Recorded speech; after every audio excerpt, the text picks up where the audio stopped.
सातवां दिन। गुरुजी कहानी प्रारंभ करते इसके पूर्व ही विनय ने पूछा, गुरुजी, दशानन इतना अच्छा था, सब उसका सम्मान करते थे, तो फिर आज हम सभी उसका पुतला क्यों जलाते हैं?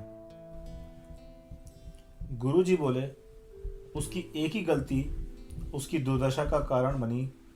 तुम तो जानते हो कि कषाय चार होती है: क्रोध, मान, माया और लोभ। इनमें से वह मान कषाय का शिकार हो गया। जब तक उसने राजा इंद्र को नहीं जीता था, तब तक वह पग पग पर संदेश ही रहता था। हर कदम फूक फूक कर उठाता था। किसी भी कार्य को करने के पहले 10 बार सोचता था। मंत्रियों से मंत्रणा करता था, भाइयों की सलाह लेता था। पर इंद्र को जीतते ही उसे अपनी वीरता का अभिमान हो गया। तब से वह अपने सामने सभी को तुच्छ समझने लगा। तभी बीच में काटते हुए एक वृद्ध सज्जन बोले, पंडित जी, पर स्त्री सीता के विवाह की इच्छा ही इसका कारण थी ना? गुरुजी ने कहा, यह सच है कि दशानन ने पर स्त्री से विवाह की इच्छा की थी, इसलिए उसका हरण भी किया था। पर उसे अपने पति राम में अनुरक्त देखकर वे उससे विरक्त हो गए थे। सीता को उसके पति को लौटाना भी चाहते थे, पर जीत कर, हार कर नहीं। अपनी शक्ति के मद में चूर दशानन अपने इसी का अभिमान के कारण अंत में दशरथ के दूसरे बेटे लक्ष्मण के हाथों मारे गए। यह तो मैं प्रारंभ में बता चुका हूं कि दशानन के भय से प्राण रक्षा के लिए राजा दशरथ व जनक अनेक दिनों से गुप्तवास में थे। कुछ समय बाद वे दोनों छद्म वेश में घूमते हुए कौतुक मंगल नामक नगर में पहुंचे। वहां पर सर्वकला पारंगत सुंदरी कैकेयी का स्वयंवर हो रहा था। राजा दशरथ व जनक भी वहां जाकर बैठ गए। राजकुमारी कैकेयी ने अन्य समस्त राजाओं को छोड़कर साधारण वेश में रहने वाले राजा दशरथ को अपना वर चुन लिया। यह देखकर अन्य उपस्थित राजा भड़क उठे व युद्ध करने को तैयार हो गए। इस युद्ध में कैकेयी ने दशरथ के रथ का सारथी पद संभाला, जिसके कुशल सारथित्व के सारे राजा दशरथ युद्ध में विजयी हुए। इसके पश्चात दशरथ व कैकेयी का पूरे वैभव के साथ विधि पूर्वक विवाह संपन्न हुआ। कैकेयी की शादी करने के पश्चात राजा दशरथ अयोध्या व राजा जनक मिथिला लौट आए, जहां पर उनके परिजनों ने उनका पुनर्जन्मोत्सव एवं पुनर्राज्याभिषेक किया। पुनर्राज्याभिषेक के अवसर पर राजा दशरथ ने अन्य रानियों व सभी राजाओं की उपस्थिति में कैकेयी को से कहा कि आज मैं तुमसे बहुत प्रसन्न हूं, क्योंकि तुम्हारे ही कारण मैं आज इस प्रकार सुखी हूं। यदि तुम उस समय चतुराई से उस प्रकार रथ नहीं चलाती, तो मैं एक साथ हमला करने वाले क्रोधी शत्रुओं से समूह को किस प्रकार जीतता। अतः तुम्हारी जो इच्छा हो कहो, मैं उसे पूर्ण कर दूंगा। अपनी प्रशंसा सुनकर कैकेयी लज्जावत होकर चुप रही। राजा के बार बार आग्रह करने पर वे धीरे से बोली कि मेरी इच्छित वस्तु की याचना आपके पास धरोहर रहेगी। तुम जैसा चाहोगी वैसा ही होगा। ऐसा कहकर राजा दशरथ बहुत दिनों के पश्चात राज्य सुख का उपभोग करने लगे। एक दिन रानी कौशल्या ने राजा से कहा कि मैंने प्रातःकाल 4 स्वप्न देखे: उज्जवल हाथी, केशरी सिंह, सूर्य, सर्वकलापूर्ण चंद्रमा। कृपया कर इसका फल बताइए। राजा ने कहा कि तेरे अंतर्बाह्य शत्रुओं को जीतने वाला महाप्रक्रमी मोक्षगामी पुत्र होगा। कुछ दिन बाद सुमित्रा ने 4 स्वप्न देखे: बड़ा केसरी सिंह, कमल से ढके व जल से भरे सुंदर कलशों में आदर पूर्वक स्नान करती हुई लक्ष्मी व कीर्ति। सुमित्रा स्वयं बड़े पहाड़ पर मस्तक पर बैठी हुई समुद्र पर्यंत पृथ्वी को देख रही है, और नाना प्रकार के रत्नों से मंडित चक्र। इसका फल बताते हुए राजा ने कहा कि तेरा पृथ्वी पर प्रसिद्ध शत्रु के समूह का नाश करने वाला महातेजस्वी पुत्र होगा। समय होने पर दोनों रानियों ने एक एक पुत्र को जन्म दिया। राजा ने उनके जन्म पर बहुत उत्सव किया, गरीबों को दान दिया। कमल के समान नेत्र होने पर कौशल्या के पुत्र का नाम पदम, और इंदिवरण कमल के समान श्याम सुंदर होने से सुमित्रा के पुत्र का नाम लक्ष्मण रखा।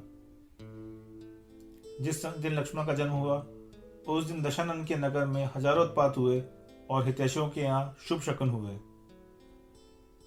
कुछ समय पश्चात कैकेयी के दिव्य रूप को धारण करने वाली पृथ्वी पर प्रसिद्ध भरत और सुप्रभा के शत्रुओं को जीतने वाले शत्रुघ्न नाम पुत्र हुए। कौशल्या ने पदम का दूसरा नाम बल रखा। सुमित्रा ने अपनी इच्छा के से उसका दूसरा नाम हरि घोषित किया। कैकेयी ने अपने पुत्र का नाम अर्धचक्री रखा। यह सब देखकर सुप्रभा सोचती है कि मैं अपने बेटे का नाम क्या रखूं। बहुत सोचने के बाद अरिहंत का पर्यायवाची होने से उसने अपने बेटे का नाम शत्रुघ्न ही रहने दिया। अरि अर्थात शत्रुओं का हंत अर्थात नाश करने वाला। इस प्रकार शत्रुघ्न शब्द अरिहंत का पर्यायवाची है। चारों पत्नियों का चारों बेटों के अपार स्नेह देखकर दशरथ प्रसन्न थे। उनके प्रेम को देखकर यह पता ही नहीं चलता था कि कौन किसकी माता है और कौन किसका बेटा। इस प्रकार चारों बेटे चारों माताओं की देखरेख में बढ़ रहे थे। बड़े होने पर राजा दशरथ ने उन्हें धनुर्विद्या में अति प्रवीण एर नामक गुरु के पास पढ़ने के लिए भेज दिया। इस प्रकार चारों भाई सर्व विद्याओं में प्रवीण हुए। एक बार राजा दशरथ के परम मित्र राजा जनक की धन्य दान गाय भैंस एवं अनेक रत्नों से परिपूर्ण मिथिला नगरी को अत्यंत दुष्ट म्लेच्छों ने लूटना प्रारंभ किया। श्रावकी को पूजा विधान आदि धार्मिक कार्य नष्ट किए जाने लगे, जिससे समस्त राजा दुखी होने लगे। तब राजा जनक ने अपने दूत को अयोध्या भेजकर म्लेच्छों से बचाव के लिए सहायता मांगी। राजा दशरथ राजा जनक के मित्र थे, अतः मित्र की सहायता को जाने के लिए वे तुरंत उद्यत हुए। सो उचित ही है, क्योंकि सच्चे मित्र मुसीबत में मुंह नहीं फेंकते, अपितु आगे बढ़कर मित्र का साथ देते हैं। राजा दशरथ ने अपने बड़े पुत्र राम को बुलाकर कहा कि राम, तुम इस पृथ्वी का पालन करो। मैं देवों के द्वारा भी दुर्जय शत्रु से युद्ध के लिए जा रहा हूँ। यह सुनकर राम बोले कि हे तात, आपके अस्थान में क्रोध क्यों करते हो? चूहों के विद्रोह करने के लिए उत्तम गजराज शोभ नहीं करते, अतः वहां जाने के लिए आप मुझे आज्ञा दीजिए। पिता ने कहा, तुम अभी बालक हो, सुकुमार हो, तुम उन्हें कैसे जीत सकोगे? इस प्रकार अनेकों तर्कों द्वारा दशरथ ने राम को रोकने का प्रयास किया, पर राम अपने निश्चय पर अटल रहे और बोले कि आपको चिंतित होने की आवश्यकता नहीं है, क्योंकि अकेला बाल सूर्य ही घोर अंधकार व नक्षत्र समूह की कांति को नष्ट कर देता है। इस प्रकार के उत्तरों से प्रसन्न होकर विषाद मिश्रित हर्ष के साथ राजा दशरथ ने राम और लक्ष्मण को विदा किया। मिथिला पहुंचकर राम और लक्ष्मण ने म्लेच्छों की सेना को क्षण भर में नष्ट कर दिया। भयभीत म्लेच्छों ने विजय की इच्छा छोड़कर संधि कर ली व सह तथा विंध्य पर्वत पर रहते हुए राम की अधीनता स्वीकार कर ली। राजा जनक ने राम की वीरता को देखकर और मित्रता को दृढ़ करने के लिए अपनी पुत्री सीता का विवाह उनसे करने का विचार किया।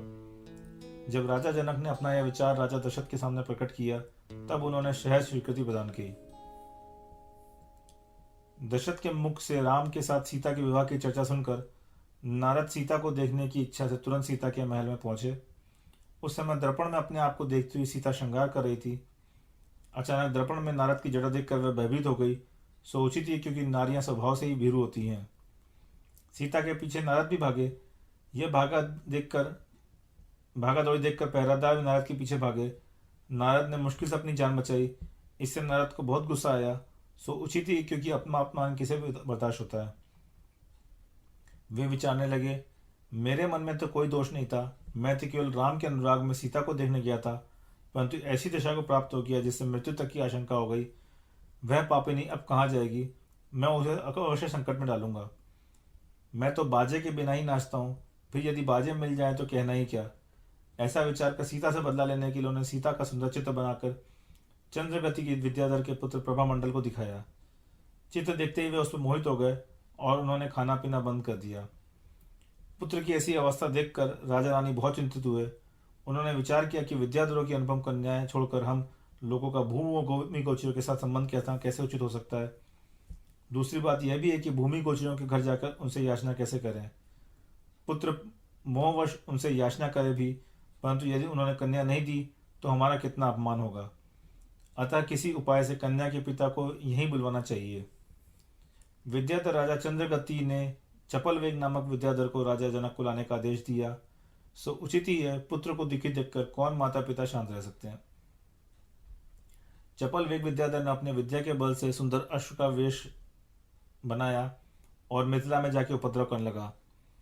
राजा जनक ने उसे अपने वश में करके अपनी अश्वशाला में रख लिया। एक माह पश्चात एक दिन जब राजा जनक उस घोड़े पर सवारी कर रहे थे, तब घोड़ा उन्हें लेकर उड़ गया। रत्नपुर के पास पहुंचने पर उतरने के लिए जब घोड़ा नीचे हुआ तो राजा जनक ने एक महावृक्ष की शाखा को मजबूती से पकड़ लिया। पेड़ की शाखा में झूमे राजा जनक को उसने वहीं छोड़ दिया, क्योंकि राजा जनक को रत्नपुर की सीमा में लाकर उसने अपना काम कर लिया था। अतः वह इसकी सूचना देने के लिए राजा चंद्रगति के पास चला गया। राजा चंद्रगति ने जब जनक के आने का समाचार सुना तो वे जनक से मिलने के लिए पूर्व मंदिर में दर्शन करने गए। राजा जनक भी पेड़ से उतर के हाथ में तलवार लिए उस नगर में प्रविष्ट हुए। सुवर्ण निर्मित मंदिर को देख के सोचने लगे कि उस घोड़े ने मेरा उपकार किया, जिससे कि मैं ऐसे अपूर्व मंदिर के दर्शन कर सका हूँ। वे दर्शन कर ही रहे थे कि अचानक उन्हें घोड़े के पैरों की आवाज़ सुनाई दी।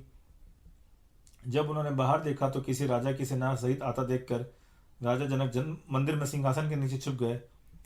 पर राजा को मंदिर में भक्ति भाव से पूजा करते देख उनका डर दूर हुआ और वह सिंहासन से बाहर निकले। अचानक सिंहासन से नीचे निकले व्यक्ति को देखकर राजा चंद्रगति कुछ विचलित हुए, कि उन्होंने शीघ्र ही संतुलित होकर बोले कि आप कौन है, कहाँ से आए हैं। राजा जनक ने कहा, मैं मिथिला का राजा हूँ, मुझे एक मायामयी घोड़ा हरकर यहाँ ले आया है। ये सुनते ही राजा जनक को पहचान कर राजा चंद्रगति ने उसका सम्मान किया। कुशल समाचार के पश्चात उन्होंने राजा जनक के सामने प्रभामंडल व सीता के विवाह का प्रस्ताव रखा। जनक ने सभी ने कहा कि मैंने उसे राम को देने का विचार किया है। चंद्रगति ने पूछा, वह कन्या राम को ही दी जाए, ऐसा निर्णय आपने क्यों किया। जनक ने पूरी घटना बताते हुए कहा कि कुछ समय पूर्व म्लेच्छों ने हमारे ऊपर आक्रमण किया, तब विनयवान महाप्रक्रमी राम और लक्ष्मण ने उस महायुद्ध में मेरी व मेरे छोटे भाई की रक्षा कर देवों से भी जुर्जे उन सब म्लेच्छों को पराजित किया। यदि उन दोनों भाइयों की द्वारा म्लेच्छों की वह सेना नहीं जाती तो निश्चय यह पृथ्वी म्लेच्छों से भर जाती। राजा से स्नेह करने वाले सर्वगुण संपन्न उन दोनों पुत्रों को पाकर राजा दशरथ अपने महल में इंद्र के समान सुखों का उपभोग कर रहे हैं। न्याय निपुण राजा दशरथ के राज्य में भी इस समय हवा भी प्रजा को कष्ट नहीं दे पाती, फिर अन्य मनुष्यों की तो बात ही क्या। इस उपकार के बदले मैं क्या उपकार करूं, इस चिंता ने मुझे दिन रात नींद नहीं आती थी। मैं महान उपकार से दबा हुआ, प्रत्युपकार करने के लिए असमर्थ अपने आप को तृण के समान तुच्छ मानता था। एक दिन अपनी नवयुवती होती पुत्री को देखकर मैंने उसे रामचंद्र को देने का निर्णय किया। यह सुनकर उपस्थित अन्य विद्याधर उसकी निंदा करते हुए कहने लगे, कहाँ तुम भूमि गोचरी और कहाँ हम विद्याधर, हमारे जैसा बल भूमि गोचरियों में कहाँ। राम ने म्लेच्छों पकड़ा तो क्या हुआ, उनको तो क्षुद्र मनुष्य भी हरा सकता है। तुम तो बुद्धिमान हो, इस समय तुम क्षुद्र भूमि गोचरी राम को छोड़कर आकाश में चलने वाले विद्याधरों के अधिपति के साथ संबंध करो। राजा जनक ने निर्भीक होकर उत्तर दिया कि पानी से लबालब समुद्र से प्यास नहीं बुझती, वह काम तो छोटा कुओं का मीठा जल ही कर सकता है। और फिर विद्याधर आकाश में चलते हैं तो क्या, आकाश में तो कौवे भी चलते हैं। राम भूमि गोचरी है तो क्या, ऋषभ देव के इक्ष्वाकु वंश में उत्पन्न राजा दशरथ का वंश निंदनीय कैसे हो सकता है। सभी तीर्थंकर, चक्रवर्ती, नारायण और बलभद्र जैसे महापुरुष भी भूमि गोचरी होते हैं। 4 महारानी और 500 पत्नियों वाले राजा दशरथ के बड़े पुत्र राम के गुणों की महिमा अकथनीय है, अतः मैं अपनी कन्या उन्हें ही परणाऊंगा।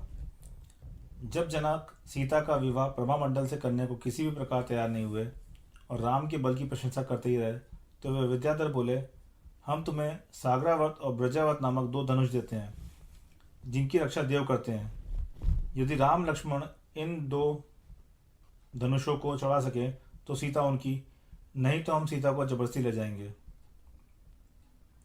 राजा जनक ने विवश होकर उनकी यह शर्त मंजूर कर ली, पर मिथिला आकर बहुत चिंतित हुए।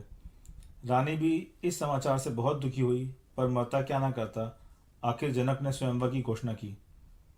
सीता ने स्वयंवर में अनेक देशों के राजा आए, जिनमें से कुछ तो धनुष के चारों ओर से उठने वाले लपटों से डर गए और कुछ उससे लिपटे सर्पों से डर गए। किसी ने धनुष उठाने की बात तो दूर, उसके पास जाने तक का साहस नहीं किया। अंत में राम धनुष की ओर बढ़े, उनके पास जाते ही अग्नि शांत हो गई, सर्प गायब हो गए। जो ही राम धनुष चढ़ाकर खींचने लगे तो ही भयानक आवाज हुई, जिसे सुनकर सभी प्रजाजन डर गए। यह देखकर राम ने उठाया हुआ धनुष नीचे रख दिया। लक्ष्मण ने दूसरा धनुष चढ़ाया। यह देखकर सब विद्याधरों के फूल बरसाए, दुंदुभी बजाई। लक्ष्मण की सूरवीरता को पसंद होकर चंद्रवदन विद्याधर ने अत्यंत बुद्धिमती 18 कन्याओं का विवाह लक्ष्मण के साथ धूमधाम से किया। राम का भी सीता के साथ विधिवत पाणी ग्रहण हुआ। भरत ने यह सब देखा तो विचारने लगे कि एक ही पिता के पुत्र होते हुए मैं कम शक्तिशाली क्यों हूँ, राम लक्ष्मण जैसा सामर्थ्य मुझ में क्यों नहीं। अवश्य यह उनके पूर्व जन्म के पुण्यों का फल है। सर्वकला निपुण कैकेयी ने जब भरत को विचारमग्न देखा तो वे दशरथ से बोली, भरत कुछ उद्विग्न सा दिखाई दे रहा है, कहीं वह दीक्षा न ले ले। अतः तुम जनक के भाई कनक की पुत्री का विवाह भरत से कराओ।